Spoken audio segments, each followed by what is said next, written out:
Bonsoir, par tout le monde. Ça fait plaisir de vous revoir encore. Merci d'être là.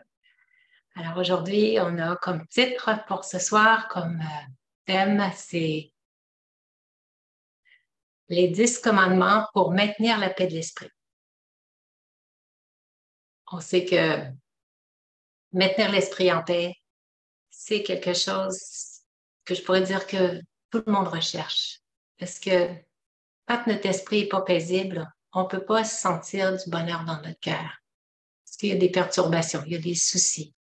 Il y a des souffrances, il y a des culpabilités, il y a de la honte, il y a toutes sortes de sentiments qui nous volent notre paix, qui viennent constamment dérober ce bien-être intérieur. Quand il n'y a plus la paix de l'esprit, l'âme ne peut plus se sentir heureuse parce que c'est la paix de l'esprit qui est la vibration la plus élevée qu'une âme doit maintenir dans son cœur. Une fois qu'elle a retrouvé la paix, oui, après ça, elle peut se permettre d'aimer, de s'aimer elle-même aussi, d'aimer les autres, commencer à profiter, à jouir de la vie. Mais tant qu'on n'a pas retrouvé la paix de l'esprit, on continue de rester inquiète, de se faire du souci, de rester dans la peine, de rester dans les peurs. Alors, aujourd'hui, ce que je vais passer à travers 10 points que vous avez déjà probablement entendu, soit lors d'autres conférences ailleurs ou peut-être même de moi-même, parce que j'ai ressorti un peu les points essentiels de plusieurs conférences qui nous amènent à réaliser qui on est réellement, de s'identifier à cet être de paix. Mais il y a des choses extérieures, il y a des attitudes à adopter, il y a des façons de répondre aux situations, il y a des façons de comprendre aussi les relations avec les autres, comment interagir avec eux pour être capable de maintenir des bonnes relations parce que souvent, quand on vient en conflit avec les autres, ça vient beaucoup perturber notre esprit. On repense à ça, on ressasse ça, on s'en veut, on regrette ou on en veut à l'autre aussi. Des fois, c'est l'autre qui nous a dit des choses qui nous ont blessés et puis on garde ça sur le cœur, lui en veut, on garde la rancune. Alors, tout ça nous amène dans des états émotifs tellement perturbés que même parfois, on peut laisser le corps nous témoigner davantage qu'on est sur une mauvaise route en nous créant des maladies. Et des fois, on peut penser que la maladie, c'est une catastrophe, mais ça serait plutôt un cadeau de l'univers parce que si on savait comprendre le sens caché derrière la maladie, on s'examinerait de la bonne façon, on comprendrait et on réaliserait et on se transformerait, ce qui fait que la maladie a plus sa raison d'être. Alors, ce qu'on va faire, on va commencer avec le premier commandement. Je vais vous partager mon écran. Alors, restez alerte à la qualité de vos pensées. C'est important d'être conscient de où vont mes pensées actuellement. Soyez attentif à ne pas entrer dans les pensées ruineuses, inutiles ou dévastatrices. Et ici, je parle des pensées dévastatrices, c'est beaucoup les pensées qui concernent le soi. Quand on se trouve pas digne, quand on se trouve pas à la hauteur, quand on se trouve que personne nous écoute, on n'a pas de valeur, qu'on n'est pas important pour les autres, que les autres ne tiennent pas compte de notre présence. Alors, tout ce genre de pensées-là, c'est des pensées qui détruisent notre bonheur intérieur. Ils nous font perdre notre joie de vivre parce que ça devient comme un manque de respect de soi, de s'identifier à ce genre de pensées-là. On parle aussi des pensées ruineuses et des pensées inutiles. C'est toutes les pensées perdues, les pensées gaspillées qui concernent ce qui s'est passé hier, les peurs qui vont, tous les scénarios qu'on peut se créer. On en a déjà souvent parlé de la qualité des pensées. Vous savez à peu près une idée assez juste de qu'est-ce que c'est toutes ces pensées ruineuses et dévastatrices. Fait que ce qu'on nous dit pour empêcher d'avoir ces pensées ruineuses, dévastatrices et inutiles, c'est de maintenir notre esprit occupé avec des pensées élevées. Si notre esprit n'est pas occupé avec des pensées élevées, ça laisse la place vide pour que notre sens-cœur, nos habitudes, notre subconscient, où on a emmagasiné déjà des pensées ruineuses, ça va réémerger sur l'écran de notre esprit, puis c'est ça qui va occuper notre esprit. Et pour ça, pour éviter que ça occupe toute la place, il faut que nous-mêmes, on crée des pensées apaisantes, des pensées agréables, des perceptions élevées de soi. Concentrez-vous sur les spécialités et les qualités des autres, ainsi que sur votre propre identité, votre vraie identité. C'est quoi ma vraie identité? Je suis une âme paisible. Quand on dit Om Shanti, c'est ce que ça veut dire. Je suis une âme paisible. Répétez cet état d'âme, que c'est une âme paisible, pour vous identifier à la paix, pour retrouver la paix, pour s'identifier à être paisible. Même si on est super nerveuse, si on est super stressé, c'est important de semer la pensée pour pouvoir faire germer en nous cet état de paix-là. Si on ne maintient pas l'esprit orienté vers la paix, on va continuer à se stresser, à se sentir faible, se sentir impuissante devant la situation et on va continuer à générer des pensées ruineuses. Et j'aime bien la phrase « Je suis une âme légère et lumineuse ». Elle m'a servi énormément longtemps, pendant plusieurs mois. J'avais reçu cette bénédiction-là d'adopter ce slogan-là. « Je suis une âme légère et lumineuse » et ça m'a servi pendant tellement de mois que c'est resté mon slogan préféré. Je suis une âme légère, hein? La légèreté, plus de soucis, plus de fardeau. Même si on a beaucoup de responsabilités, on a beaucoup de tâches à accomplir, on est en retard dans bien des affaires, on garde un esprit léger. Je suis une âme légère et lumineuse. Hein, lumineuse, c'est la lumière. Je rayonne de ma lumière. Donc, tout de suite, ça nous met dans des belles énergies. Alors, ça, c'est le premier point.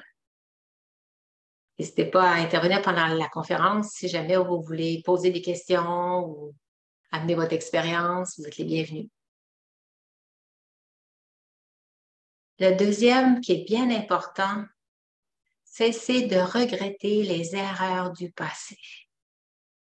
Ne plus perdre de temps à regretter et à gaspiller votre énergie sur ce que vous avez perdu. Parce que pourquoi on regrette tant? C'est parce qu'on a perdu quelque chose. Soit on a perdu une relation, on peut même des fois avoir perdu un poste, on a fait une erreur, on a pu faire quelque chose qui ne se fait pas là, au travail. Là. J'ai été rétrogradée ou j'ai été même mis dehors. J'ai fait des erreurs, j'étais pas attentive et puis je me suis trompée de client, puis ça a créé bien du trouble. La compagnie a perdu beaucoup d'argent à cause de moi, mais ils m'ont mis dehors. C'est correct. C'est une erreur.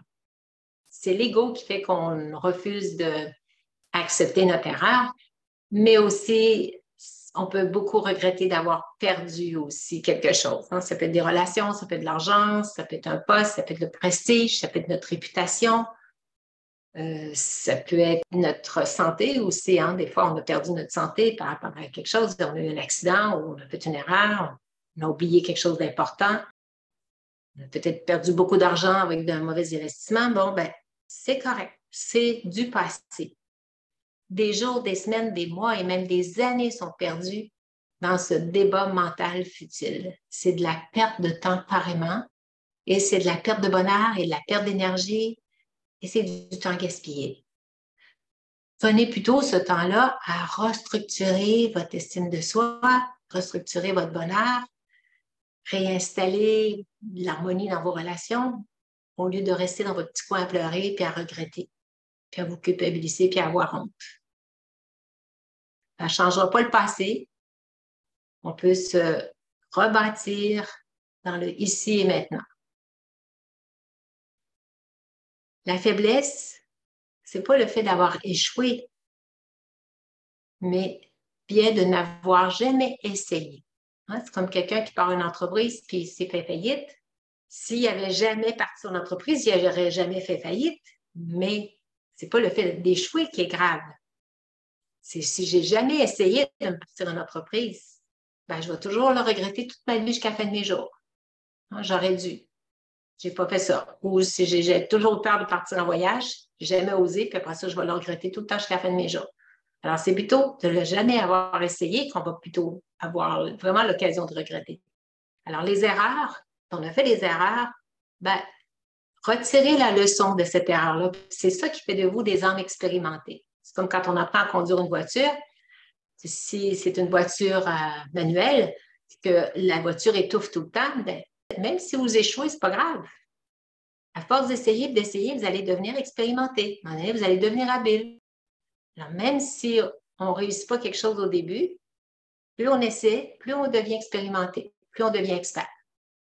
Alors, c'est le fait de jamais essayer qui fait qu'on n'apprend pas. Mettez un point final au passé. Faites la paix avec votre passé. Comme ça, on ne gaspillera plus notre présent. Parce que si je continue à regretter le passé, ben, qu'est-ce que je suis en train de faire? Mon moment présent, je n'en profite plus. Je suis en train de toujours garder mon esprit connecté au passé. Alors, c'est important de garder mon attention sur qu'est-ce que je dois faire maintenant avec cette expérience-là que j'ai accumulée du passé. Ici, je vous présente un rappel du tableau de l'échelle de la conscience de Hawkins qui a déterminé que les vibrations les plus basses sont celles-ci en bas. La honte, c'est vraiment la vibration la plus basse. C'est la plus importante à se départir. Et juste après vient la culpabilité.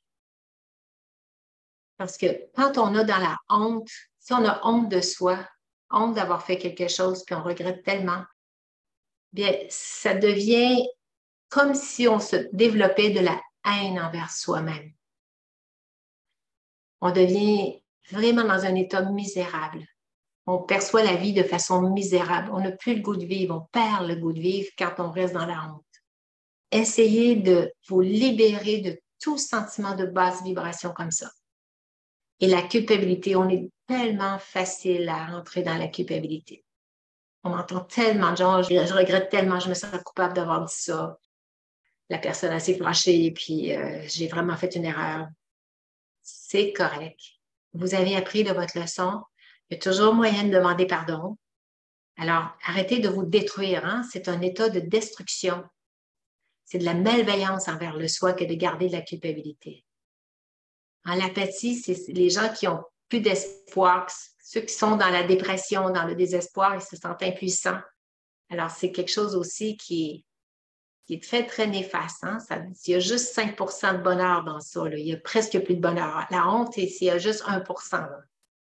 Alors, les peurs, les désirs, les désirs, c'est tout ce qui est dans la jalousie, dans l'envie, fait qu'on est déçu de la vie parce que nous, on n'a pas ça.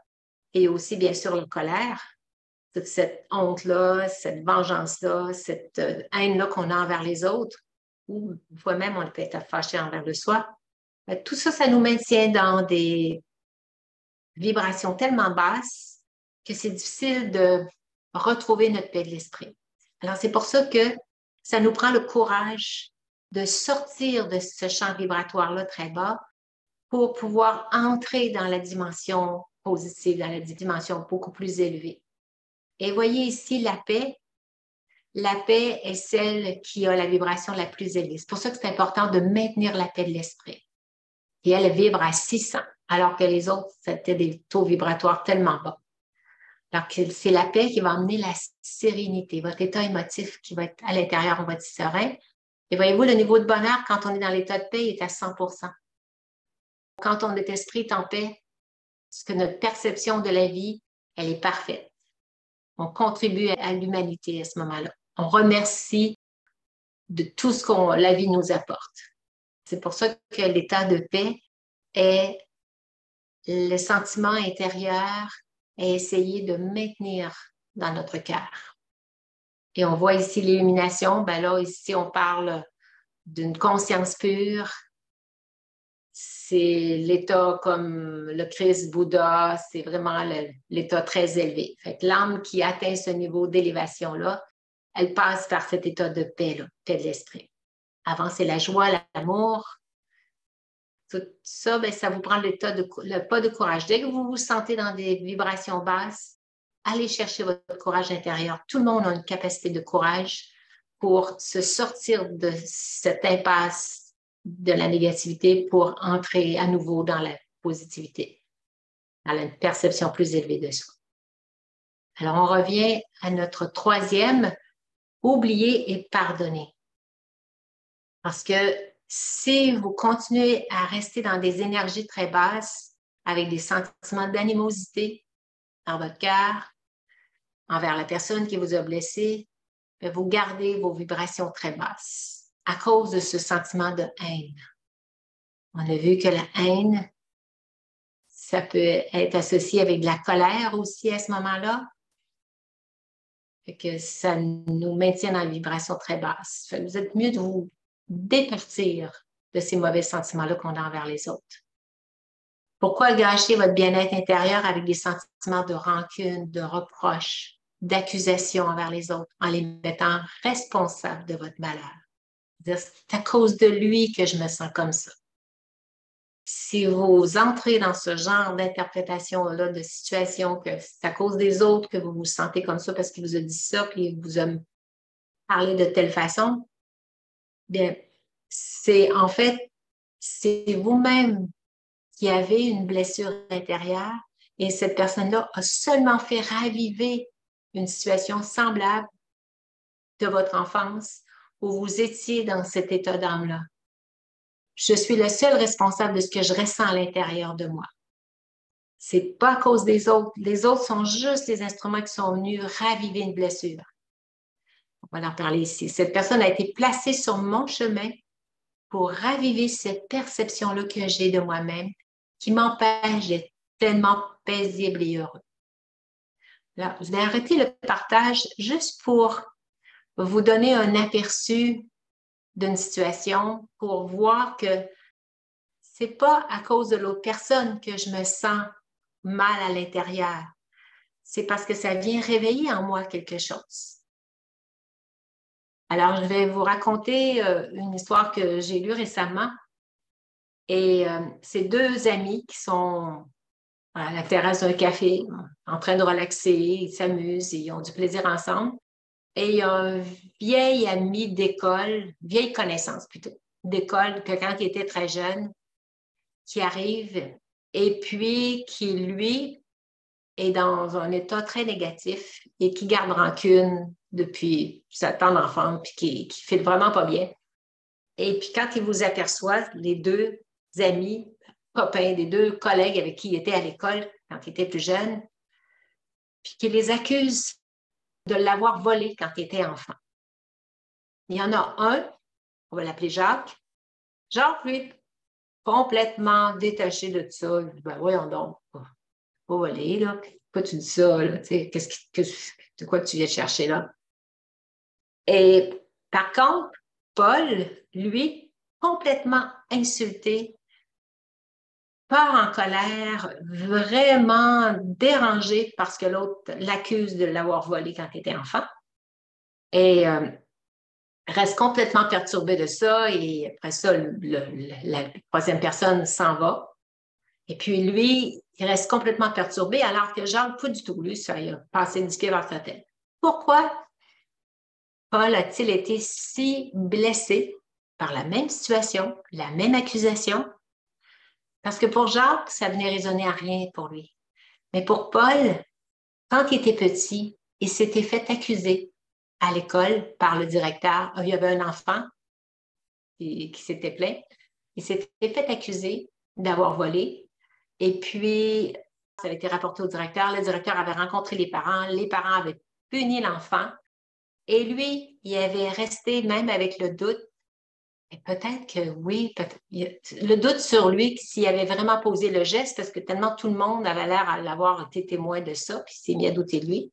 Fait que lui, il avait comme une expérience d'enfance refoulée dans son subconscient qui lui faisait douter de lui et qui venait de réveiller un événement vécu où il a senti comme de l'injustice, de l'accusation, faible perception de lui-même plus certain de lui, alors que l'autre, pour Jacques, comme il n'y avait pas rien, il n'y avait pas aucune résonance pour lui de cet événement-là, il a passé par-dessus, puis il ne s'est pas arrêté à ça. Tandis que pour Paul, oui, il s'est arrêté, ça l'a beaucoup affecté de se faire accuser ça. Alors, tout simplement de voir ça comme les événements qui nous arrivent aujourd'hui, avec d'autres personnes qui vont venir vous accuser de quelque chose ou vous insulter, ou vous diffamer. Réalisez qu'en fin de compte, c'est l'émotion que vous allez ressentir au moment où ça va se passer, maintenant, ça vient réveiller une blessure.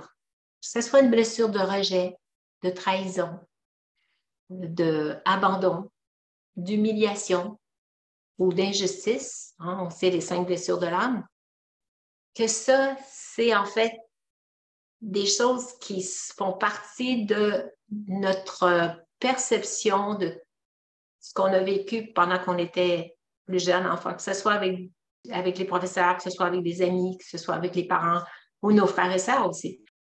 Tout ça, c'est des blessures qui sont réavivées aujourd'hui et qui fait qu'on expérimente autant de souffrance. Fait que si ça nous arrive, il s'agit de cesser de pointer du doigt que c'est à cause de lui que je me sens comme ça. Sinon, cette personne-là est tout simplement placée sur notre chemin pour nous faire grandir, pour nous faire réaliser qu'en fait, il faut cesser de s'identifier à toutes ces faibles perceptions. Si, mettons, mes parents m'ont mis dehors quand j'étais enfant, parce que j'étais trop malcommode, puis j'étais tout le temps en colère, puis je faisais ma crise d'adolescence et puis j'étais plus supportable. Mais en pire, on la met dehors, celle-là. Et j'ai senti le rejet à cause de ça. Je ne me suis pas sentie aimée. Bien, ça m'appartient. C'est à cause de mon enfance, c'est à cause de la façon dont j'ai eu ces blessures-là. Et moi, je me suis identifiée à être quelqu'un qu'on rejette. Et dès qu'à un moment donné, je ne me sens pas invitée quelque part, ben, je me sens rejetée. Je revis encore l'émotion. Je vais continuer à vivre l'émotion et les événements vont toujours se présenter à moi parce que j'attire ce genre d'énergie-là, parce que je m'identifie à ça. Fait que c'est à nous de cesser de s'identifier que j'ai été rejetée.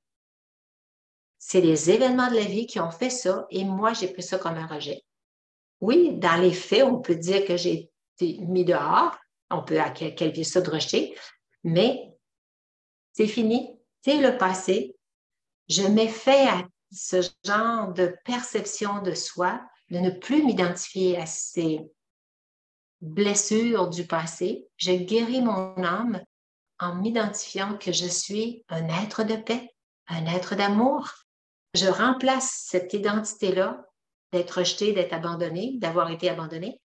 Je remplace cette identité-là comme de quoi je suis une âme légère et lumineuse, une âme paisible, une âme emplie d'amour, bienveillante envers les autres. Et je mets cette nouvelle identité-là. Et même s'il y a des événements qui semblent me mettre de côté, je garde mon respect de soi en continuant de m'identifier que je suis une âme emplie d'amour. Et plus moi, je vais avoir cet amour-là pour le soi, plus je vais attirer cet amour aussi de la part des autres. C'est vraiment un respect de soi. C'est pas les autres qui me manquent de respect, c'est moi qui me manque de respect en m'identifiant à ces blessures-là. L'âme peut toujours être guérie. Le corps, lui, est plus long, il va suivre par la suite, mais il faut que je change ma perception de soi. Il faut que je remplace cette perturbation-là qui vient m'enlever ma paix intérieure à cause de ces fausses identités-là. C'est pas ce que je suis. Le Raja Yoga nous amène vraiment à s'identifier à notre nature originelle. Je suis un être de paix, un être d'amour, de vérité, de sagesse, de pouvoir, de bonté, de bienveillance, de miséricorde. Toutes les qualités nous appartiennent. Alors, adoptons une perception valorisante et élevée de soi. C'est sûr qu'on souhaite tous avoir cette perception-là. Et on peut dire, oui, mais comment je vais faire pour m'identifier à ça? C'est juste de se le dire et de se le dire et de se le répéter. Et le subconscient va l'intégrer petit à petit. Et à un moment donné, vous allez cesser de vous identifier à la blessure du rejet ou de l'abandon ou de l'humiliation et les autres. Fait que ça va?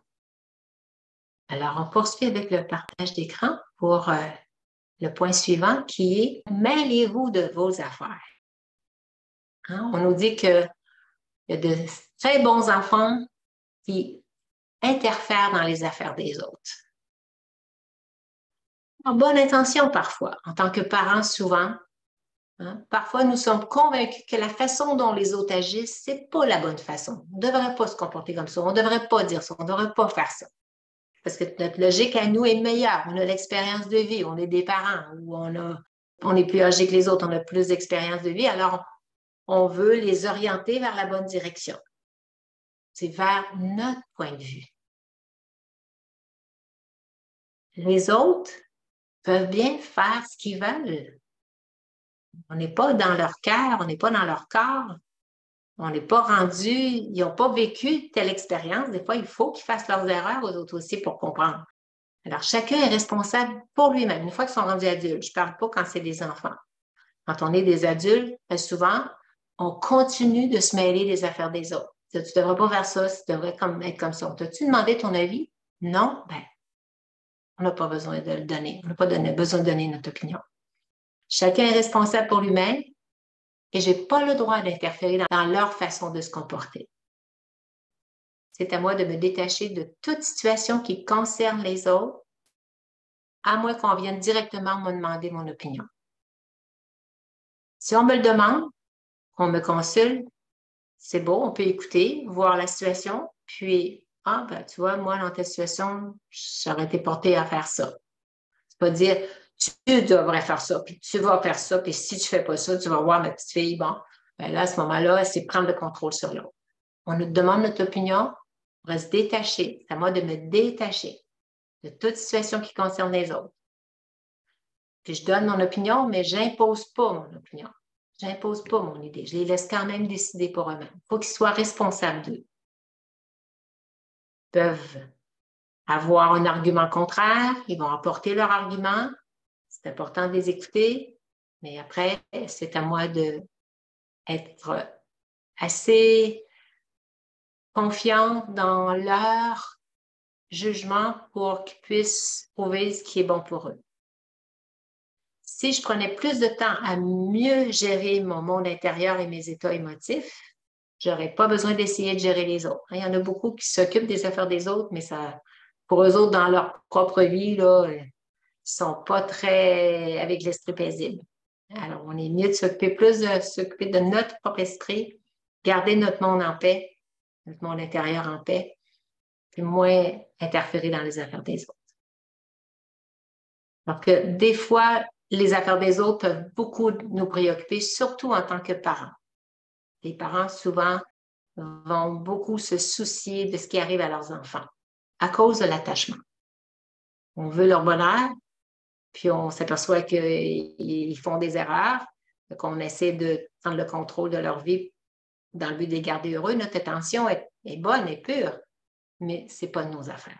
Ce n'est pas ce qu'ils veulent. Ce n'est pas ce qu'ils souhaitent. Laissons-les vivre leur vie. Restez au-delà de la reconnaissance, le besoin d'approbation. Pourquoi désirez-vous aussi intensément une telle fausse reconnaissance jusqu'à perdre votre paix d'esprit si les autres ne vous louangent pas? Il y en a qui vont commander. Puis, c'est-tu bon, mon repas, là? On leur fait à souper, puis personne ne dit que c'est bon, là. Il y en a qui exigent, comme, ben oui, c'est bon, c'est bon, c'est bon. Est-ce que tu m'aimes? Il y en a qui demandent, est-ce que tu m'aimes? Ben oui, l'autre pas pour dire non.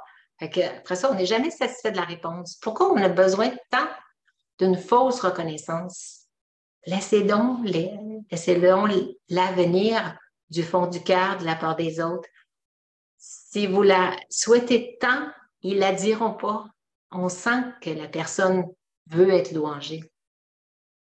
Alors, arrêtez d'essayer de devenir dépendant de l'opinion des autres. C'est devenir accro là-dessus. Ayez foi en vous. Vous n'avez pas besoin de l'approbation des autres. Fiez-vous à votre propre jugement. Vous savez, ce que vous avez fait, c'est correct. C'est la bonne chose que vous aviez à faire et vous l'avez fait. C'est parfait. Croyez en vous. Accomplissez votre tâche avec éthique et sincérité et reconnaissez que vous avez agi au meilleur de votre connaissance. Soyez satisfait de vous. Et on poursuit dans le même ordre. On veut tous se sentir aimés, valorisés, appréciés. Il ne fait aucun doute que nous sommes motivés par les éloges de ceux qui comptent pour nous. Surtout pour les gens qu'on aime, on a besoin qu'ils nous valorisent. Tout ça, c'est juste qu'on a besoin d'avoir plus confiance en soi. C'est juste ça. C'est un manque de confiance en soi. Alors, c'est pas... On va toujours continuer à manquer notre confiance en soi si on attend de bâtir notre confiance par rapport aux louanges que les autres vont nous donner. Comme ils ne seront pas constamment, tous les jours, en train de nous louanger dans tout ce qu'on fait, on va toujours manquer de confiance en soi parce qu'on base notre confiance sur ce que les autres pensent de nous. Alors que ce n'est pas ça, la confiance en soi. La confiance en soi, c'est d'apprécier qui je suis, reconnaître ma vraie valeur en m'identifiant à des qualités, en m'identifiant à l'être de paix et à l'être d'amour que je suis. C'est comme ça que je vais aller bâtir ma confiance en soi.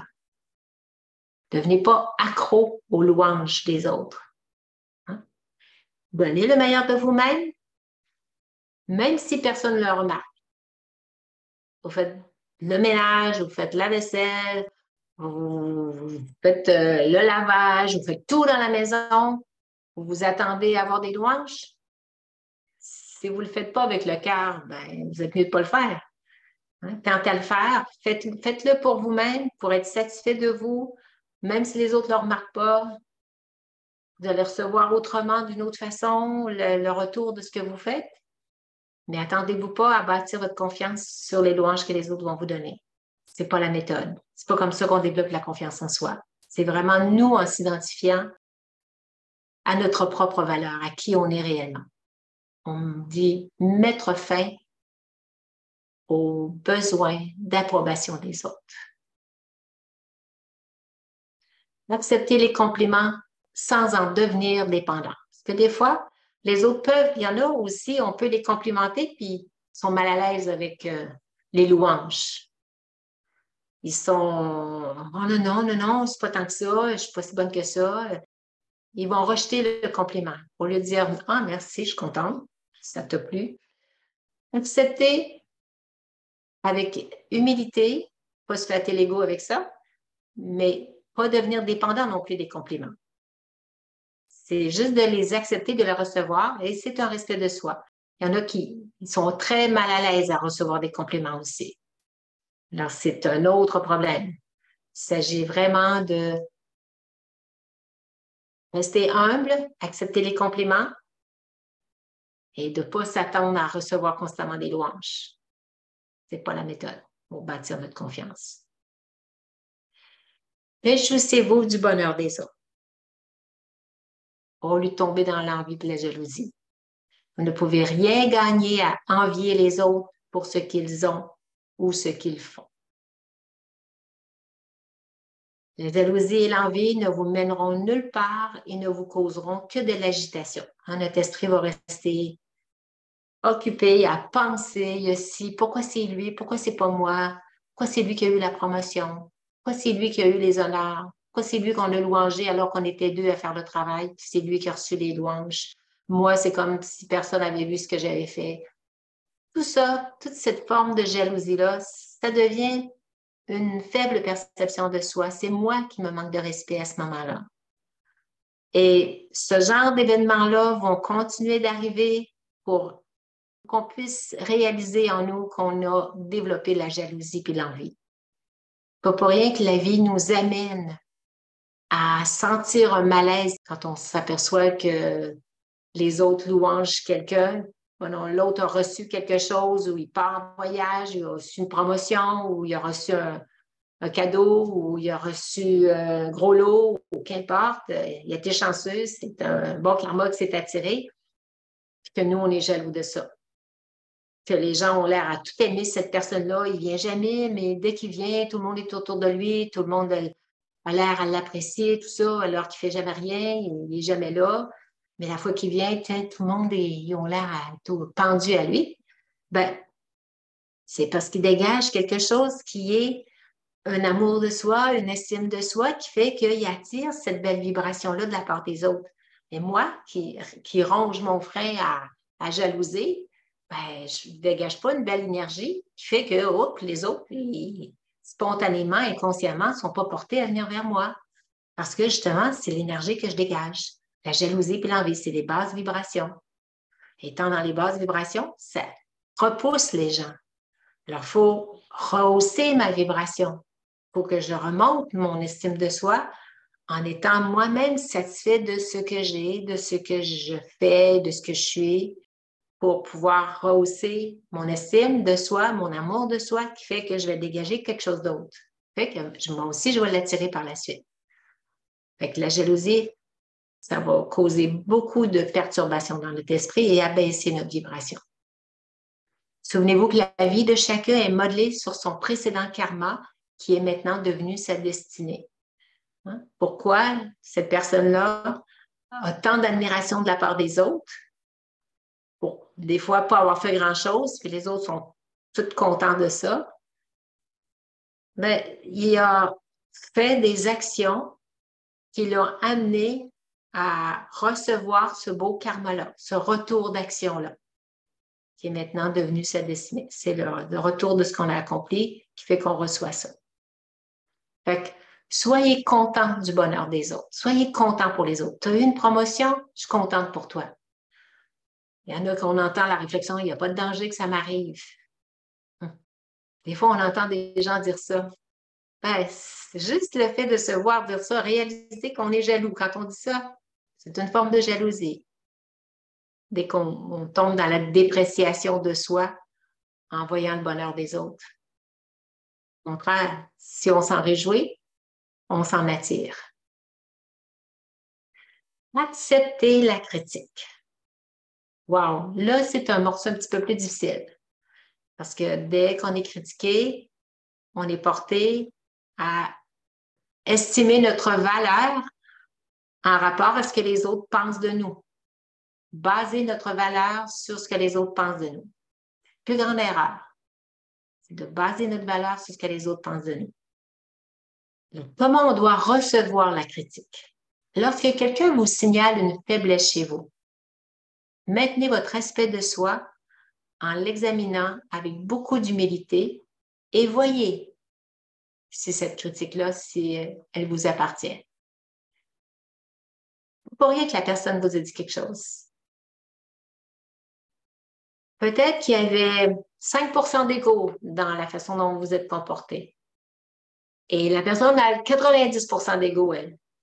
Mais votre petit ego, là, est venu la chercher. Et elle vous a critiqué.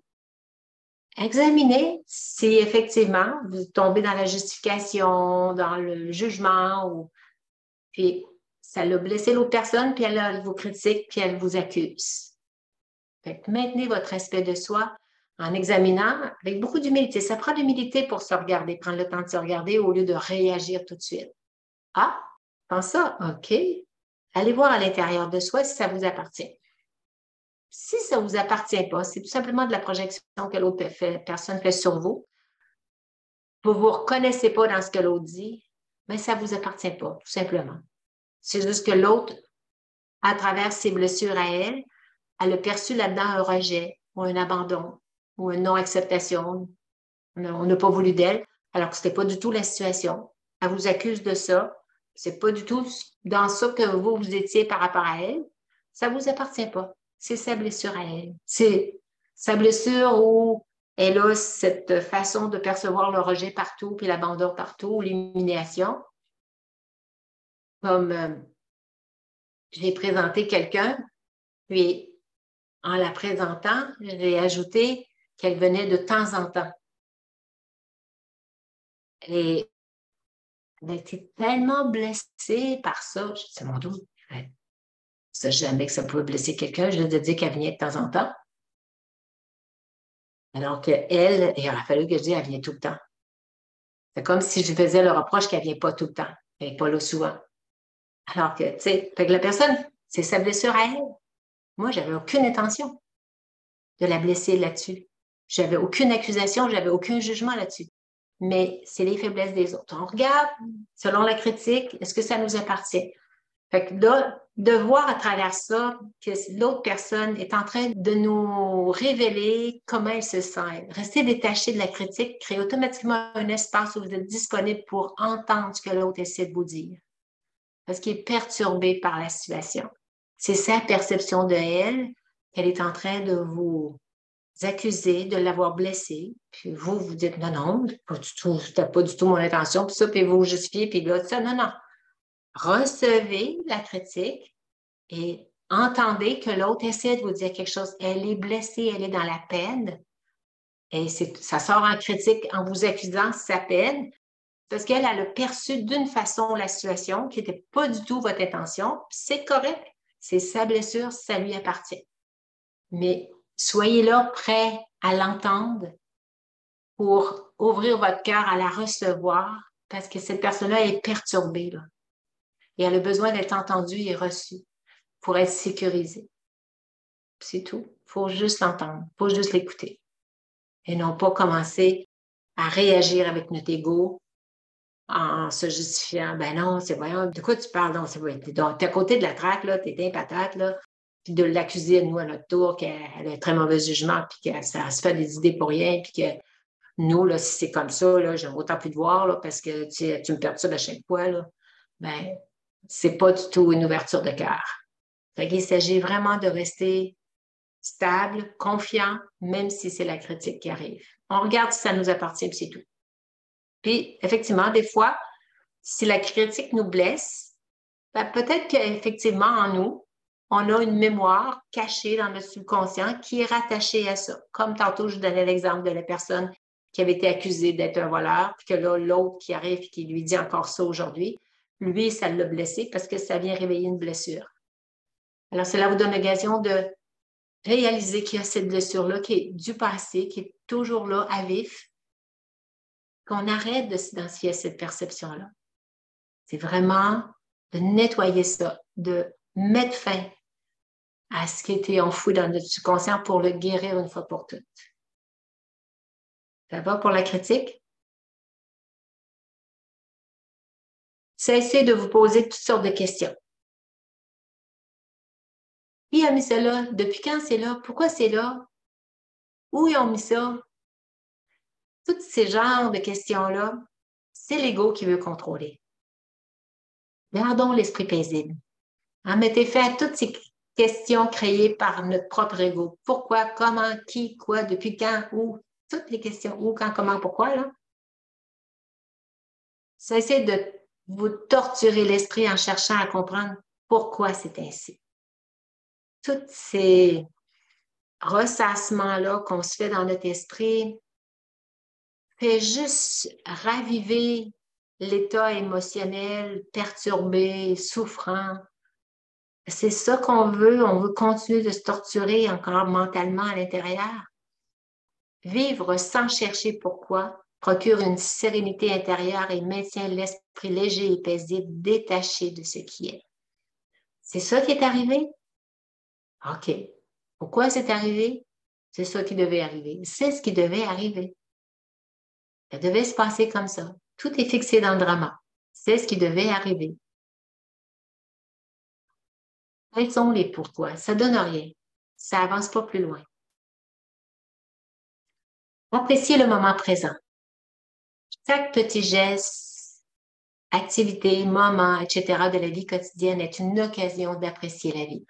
Alors là, ici, maintenant, tantôt, on essayait plutôt d'enlever toutes les choses à éliminer dans notre vie quotidienne, de la critique, de tous les questionnements qu'on peut avoir, l'envie, la jalousie, tout ça, les pensées négatives, tout éliminer ça. Mais on remplace ça par quoi? Aller dans la gratitude, apprécier tous les petits moments de la vie quotidienne. Se remettre dans la vibration positive. Dire merci à la vie. Juste entrer dans cette gratitude-là d'être en vie. D'avoir une maison, d'avoir un toit, d'avoir des vêtements, d'avoir de la nourriture. Juste ça fait en sorte que la vibration de la gratitude est une vibration très élevée. Lorsque vous vous réveillez le matin en vie, ne la prenez pas pour acquis. embrassez la vie. Soyez content de votre journée. Même si vous devez aller travailler pour gagner votre vie, appréciez-la pareil. Vous avez au moins un emploi. Il y en a d'autres qui n'en ont pas. Si je regarde en Inde, il y en a bien gros qui voudraient bien travailler. Il n'y en a pas personne, il n'y a pas assez d'employeurs par rapport au nombre d'habitants. Il s'agit de vraiment voir la vie d'une autre facette et non plus de regretter, j'ai pas ci, j'ai pas ça.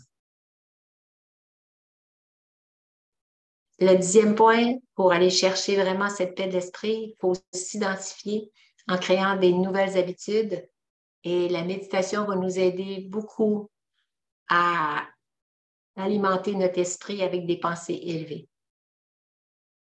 C'est le moyen le plus efficace pour rehausser votre taux vibratoire et votre estime de soi.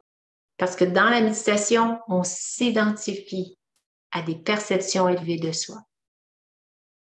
Si vous prenez le temps de méditer avant d'entreprendre votre journée, c'est important d'essayer de le faire le matin, vous serez plus propice à maintenir une perception de soi élevée et ainsi vous permettre de rester stable devant toute situation.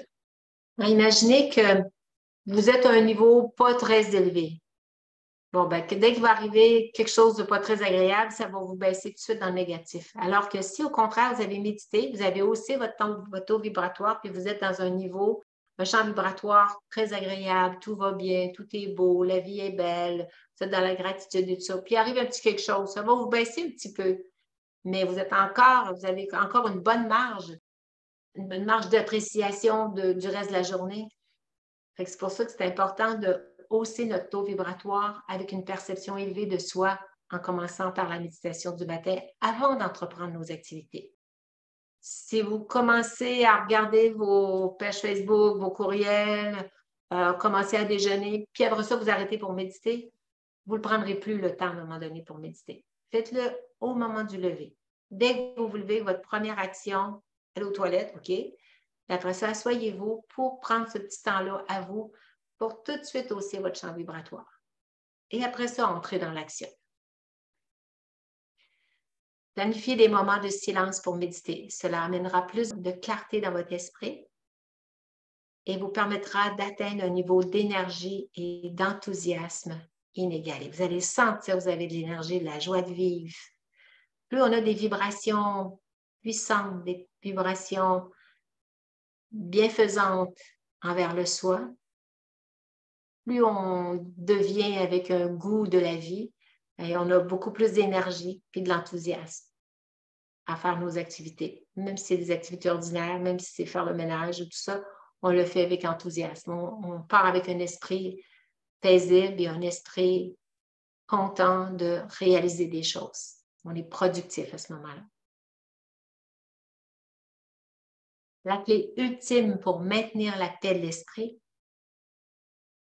accueillir pour ensuite accepter ce qui est. Vous avez un accident, vous avez une maladie, la vie est dure pour vous, il y a des choses qui ne vont pas bien. Commençons par accueillir pour ensuite accepter ce qui est. On l'accueille. Si on le refuse dès le départ, on est en résistance, c'est là qu'on est en perte d'énergie, puis c'est là qu'on rentre dans la souffrance, parce qu'on est dans la résistance. Fait qu'on l'accueille, après ça, on regarde, bon, OK, c'est ça qui m'arrive aujourd'hui. Est-ce que je suis capable d'accepter ça? Est-ce que je suis capable de passer par-dessus? Est-ce que je suis capable de vivre cet événement-là? Fait que là, si vous entrez dans l'acceptation de ce qui est, pour voir qu'est-ce qui va arriver avec ça, dès qu'on rentre dans l'acceptation, c'est beaucoup plus facile. C'est comme quelqu'un qui a un cancer. Si elle l'accepte au départ, elle va aller à ses traitements avec beaucoup plus de joie et d'enthousiasme que l'autre qui le refuse. Ça va être tellement dur parce qu'on le refuse. On n'accepte pas ce qui est. Alors, ceux qui ont de la difficulté à entrer dans l'acceptation de ce qui est, je vous invite à écouter la conférence qui a pour titre justement « Accepter ce qui est ». J'en ai parlé pendant 1h30 de temps. Alors, c'est la clé pour s'ouvrir à la possibilité d'accéder à la paix d'esprit. Parce que tant qu'on n'accepte pas ce qui nous arrive, on perd notre paix de l'esprit. On refuse la vie telle qu'elle se présente. Et ici, on nous cite l'exemple des Tibétains.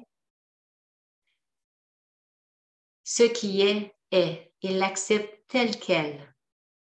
Quel que soit l'exil, la mort d'un enfant, la maladie, les 1001 obstacles à traverser, ils acceptent ce qui est. C'est un bel exemple. C'est dans leur philosophie de vie, c'est dans leur façon de vivre là-bas, d'accepter facilement ce qui est. C'est dans les coutumes. Ils savent, ils connaissent la loi du karma, alors tout de suite, ils savent que c'est un retour. Alors, la souffrance existe. Personne n'en est épargné. La paix de l'esprit, ce n'est pas un dû. C'est l'effet secondaire d'une vie vécue dans l'ouverture aux autres et dans l'acceptation de ce qui est. Puis on va s'ouvrir aux autres, puis on va accepter ce qui est. On va maintenir notre paix de l'esprit. Ça ne veut pas dire qu'il n'y a plus rien qui va nous arriver. Non, la vie va être là pareil. Il va y avoir des obstacles. On a encore du karma à régler. Et c'est un moment, c'est une vie dans laquelle on a pour mandat de régler tous nos comptes karmiques. C'est pas pour rien que ça nous arrive, c'est à nous de les passer les tests. Si on refuse, on ne passe pas le test, on échoue. Fait que accepter ce qui est, c'est tout de suite se mettre dans la ligne pour réussir à passer avec honneur. Notez fin au passé gaspillé en adoptant un slogan devant toute émotion perturbante. Alors, il s'agit, quand il y a une émotion qui vous dérange, qui vient de naître dans votre cœur, prenez-en conscience, c'est tout de suite de le réaliser, j'ai une émotion, et non, c'est sûr d'accuser que c'est à cause de lui ou à cause d'elle que je me sens comme ça. Non, non, cette émotion-là vous appartient. On l'a vu tout à l'heure, c'est moi, c'est à cause de mes blessures. Alors, cette émotion-là qui est perturbante, devant ça, tout de suite, créer la pensée, je me détache de cette situation pour arrêter d'avoir le déclenchement du signal d'alarme. Le signal d'alarme, c'est l'émotion. Pour pouvoir gérer mon émotion, je me détache de cette situation. Là, vous reprenez votre pouvoir à ce moment-là. Je me détache de cette situation. Tant que vous n'avez pas retrouvé votre calme intérieur, je me détache de cette situation. Je me détache. L'autre, elle vous accuse, elle est en colère, elle vous insulte. Je me détache de cette situation pour rester en contrôle de vos émotions. Sinon, vous allez tomber en colère vous aussi, vous allez vous mettre à l'insulter vous aussi, puis après ça, on répare les pots cassés. Et après, vous pouvez réaliser que c'est ce qui devait arriver. C'est ça qui était dans le drama, dans la pièce de théâtre. C'est comme un film. Le film, il se continue et c'est ça qui devait arriver. La vie, c'est comme un film qui est là, sur la grande scène du monde. C'est ce qui devait arriver. Et après, je cesse de résister et j'accepte ce qui est. C'est ce qui devait arriver. Alors, je n'entre pas dans la résistance et j'accepte ce qui est. Est-ce que la vie cherche à me faire comprendre? Des fois, ça peut être une situation où on ne comprend pas pourquoi ça, qu'est-ce qui est là. Et c'est de réfléchir à l'intérieur de ça. Qu'est-ce que la vie cherche à me faire comprendre? Il y a quelque chose là, qui m'arrive, là, ça me perturbe. Qu'est-ce que la vie cherche à me faire comprendre tout ça? C'est important de voir la leçon derrière l'expérience de vie qui m'est présentée. Alors voilà, ce qui termine ce que j'avais à vous présenter ce soir. Est-ce qu'il y a des choses qui viennent vous donner des outils pour faire face aux situations, pour maintenir la paix de l'esprit? Est-ce que vous sentez que vous avez la possibilité de passer à travers les situations, garder votre paix intérieure, garder votre bonheur? Il y en a qui veulent nous partager quelque chose? Un commentaire? Bonsoir, Nicole. Oui, bonsoir. Je veux juste dire que on dirait que tu t'adressais vraiment à moi ce soir. Je remercie Baba parce que ça m'a vraiment parlé, ça me fait beaucoup de bien.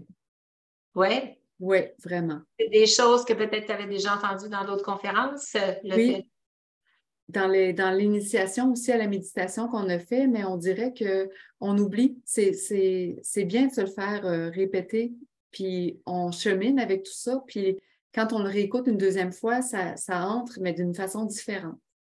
OK. Oui, merci beaucoup. Bienvenue. Merci de ton témoignage. Quelqu'un d'autre? C'est vrai qu'on oublie. Ça m'a fait vraiment du bien ce soir aussi. Oui. Puis aussi, le fait, c'est drôle, hein? On oublie vraiment, c'est vrai ça n'a pas de bon sens. On est donc toujours en train de recommencer, hein? Rien que de prendre conscience que ça m'appartient. Même si l'autre a fait de quoi qui a pesé sur un bouton, puis moi, j'ai réagi vivement, ben ça m'appartient. Ça, en tout cas, c'est là-dessus, moi, surtout que j'ai accroché ce soir. Je te remercie, Nicole. Merci beaucoup. Oui. C'est lui qui nous inspire à Oui. faire les choses. Et c'est pas pour rien que j'ai tombé sur ce thème-là pour maintenir la paix de l'esprit, parce que je me rappelais très bien, c'est important de revenir à notre paix intérieure. Et c'est en restant accroché aux événements du passé qui nous maintiennent dans la peine ou vers le futur qui nous maintient dans la peur. Alors, c'est à cause de nos pensées, tout ça. Oui. Ben, merci. Alors, on termine avec une méditation. Ça vous va? Je respire profondément pour bien détendre le corps. Je passe en revue s'il y a des tensions au niveau des jambes. Et je peux même m'imaginer qu'il y a des racines qui sortent de mes pieds pour bien m'ancrer dans le sol, pour être bien stable. Et plus mon énergie sera stable au niveau de la matière du monde corporel, plus je peux élever ma conscience vers le monde de dimension de lumière. Cette énergie pure, connectée à la source d'énergie pure. Alors, je m'ancre bien dans le sol avec des racines très profondes. Et c'est comme si je permettais à mes branches, à ce canal d'énergie, de se connecter à cette dimension lumineuse.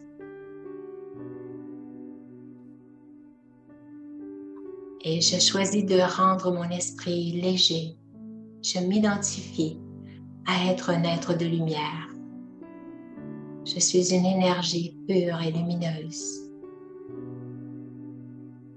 Mon cœur est léger et j'ouvre mon cœur pour laisser pénétrer toutes ces belles vibrations de paix et d'amour. Et toutes les personnes qui, dans le passé, ont pu créer en moi des perturbations, aujourd'hui, je les libère de tous ces jugements, de toutes ces accusations que j'ai pu faire, de les avoir accusés d'être ceux qui venaient perturber ma paix intérieure. Je me libère complètement de ce genre de jugement. Je leur demande de me pardonner. Et je réalise que je suis la seule responsable de toutes ces perturbations intérieures et de me créer moi-même.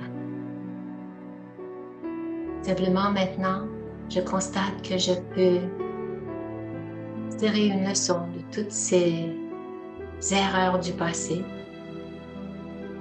Je les accepte, qu'elles se soient présentées, et d'en accepter les conséquences. Et aujourd'hui, j'élève mon champ vibratoire pour attirer dans ma vie des vibrations beaucoup plus emplies d'amour, de respect, de bienveillance, de compassion, de miséricorde. Je suis un être de paix, un être d'amour. Et j'aime m'identifier à être une âme légère et lumineuse. Et je veux maintenir cette perception élevée de soi. Et dès que des situations perturbantes se présenteront dans ma vie, je les observe en restant détachée. Je prends cette position de recul, en hauteur, et j'observe la situation avec discernement, avec humilité. Je prends ce qui m'appartient et je laisse de côté ce qui appartient aux autres et leur envoie des bons souhaits de paix et d'amour. Ils retrouvent eux aussi cette paix de l'esprit, si précieuse pour vivre à nouveau dans le bonheur, dans la joie, la bienveillance, dans l'amour de soi, dans le respect de soi.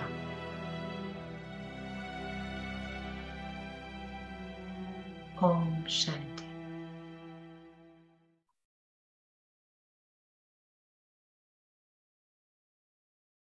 Alors, il m'a fait plaisir de vous accompagner. Et au plaisir de vous revoir pour une prochaine rencontre. Om Shanti.